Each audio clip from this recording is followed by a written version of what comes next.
Well, President Obama is set to meet with Pakistan's Prime Minister today as tension flies high between the two countries. Pakistan growing frustrated over the U.S. using drones in the country. The CIA's drone program aims to target al-Qaeda within Pakistan, but in many cases ended up in civilian deaths.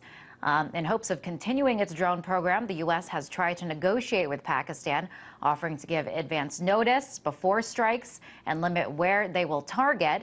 But Pakistan flat out rejected the proposal. Well, to talk about what this means for U.S.-Pakistani ties, Scott Horton, contributing editor for Harper's magazine, joins us now. Welcome to the show. So do you expect any progress to come out of this meeting today? Well, we're never going to know from the public remarks.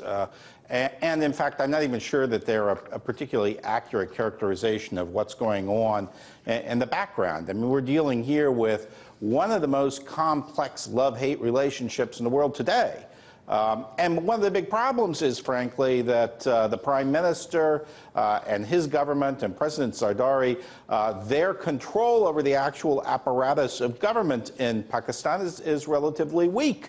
You have the military general staff, and you have Pakistani intelligence, the ISI, as the interstate running things. And there's a rather difficult and complex relationship between them.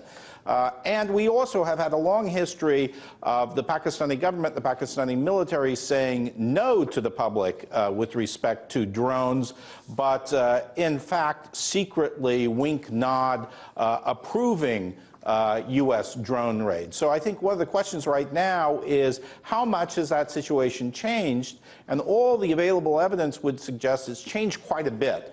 It's changed in that the Pakistani position has hardened against U.S. military presence and CIA presence on its territory and against the use of drones. And I think that's the reason you see this priority that's been placed on the talks. And I think there is a sense amongst all involved that the counterterrorism relationship here is critical to all parties, and they have to try and salvage something from the relationship. But it's not clear that they're going to be able to do that.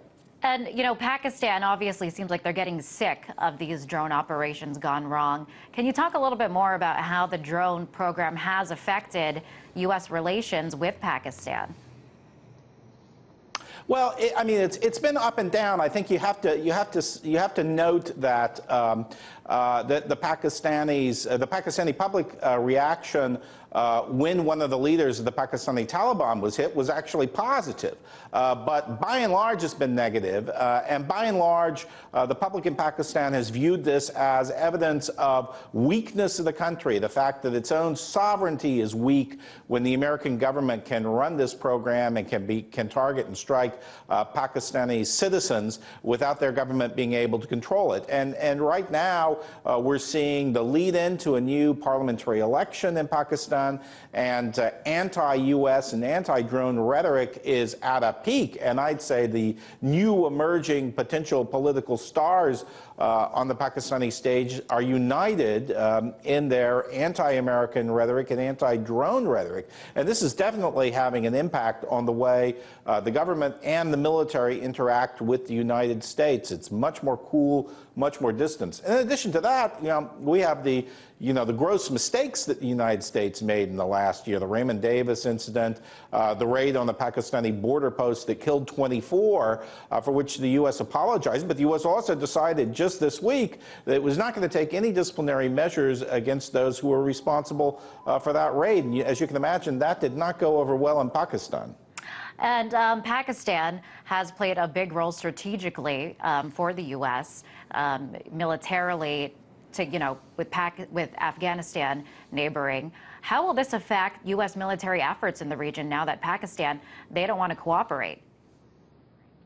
Well, in fact, I would say right now, for the United States and their NATO allies, this is the biggest single question hanging over the withdrawal plans, because a decision has been made to draw down and essentially disengage militarily from Afghanistan in 2014. And the big question is, what does Pakistan do when we reach that date? And the suspicion has been that Pakistani intelligence, which clearly has very tight connections to these insurgent groups, the Haqqani network, for instance, but not just them, also various Taliban groups. The suspicion has been that they'll use that opportunity to step up their efforts and try and reassert themselves inside of Afghanistan, and that would be a disaster from the perspective of the United States and NATO. All right, Scott, thank you very much for coming on the show. That was Scott Horton, contributing editor for Harper's magazine. Great to be with you.